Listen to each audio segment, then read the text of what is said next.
runtii waxaan aad ugu faraxsanahay oo aad u hambalyeynaya odayaasha iyo madaxda gobolka madaxda degmooyinka sidan ay u hambalyeeyeen horumarka runtii qaranka ay xukuumaddu ka shaqeynayso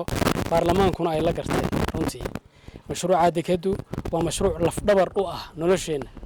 waa mashruuc aqoonsigeennii lafdhabar u noqonayo oo dhagaxii ugu horreeyay aynu qaadayno noqonaya waa mashruuc cadow badan oo Somaliland oo runtii uu jecel yahay inaanu hirgelin dekadu inaanu inoo dhismin oo mashruucaasi hirgelin waxaan number 1 dabada ka riixayo wada cadowga Somaliland baa dabada ka riixaya waxaan u aragnaa in cadowga Somaliland ku fashilmay mashruuca waxna aan ka qaban karaynin baarlamaanka xukuumaddu way soo dhigtay madaxweynuhu ka shaqeeyay xukuumadduna way soo dhigtay baarlamaankuna wuu ansixiyay aad iyo aad baan ugu hambalyeynaa ansixinta baarlamaanka aanay u kala harin lama oran karo way u kala hareen si wax weeye dhammaystiran bay u ansixiyeen aan cid ka maqan ee u ansixiyeen aad bay ugu mahadsan yihiin waxaanu dadkan halkan gobolka hadlayo odayaashanina waa Somaliland oo dhanba maaha in isku reerayo in qaybayo in degmo qura maahe waxa weeye in maamulo gobolka ka kala timiyo iyo ummad kale oo kala joogto runtii waxaanu nahayba iminka inteedan hadlaysaa in Somaliland ba matari karta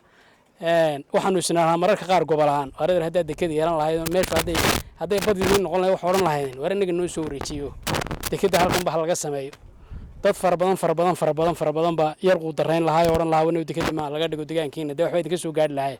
marka runtii waxaanu ku hambaleynaynaa reer Berbera iyo gobolka saaxilna dadkoodu majority dadka waxgaradka dadka sharafta leh dadka horumarka jecel dadka waxa weeye qarannimada jecel inay taageersan yihiin baanu ognahay mas'uuliyiinta odayaashooda inay taageersan yihiin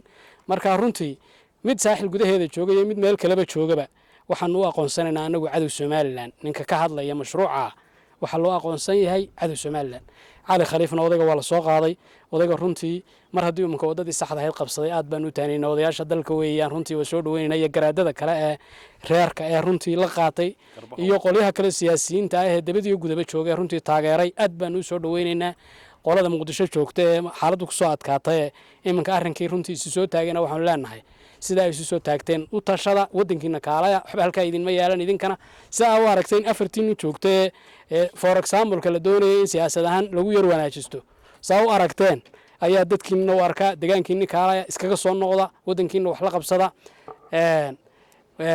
intaasaan iyagana oran lahayn. Assalaamu alaykum warahmatullaah.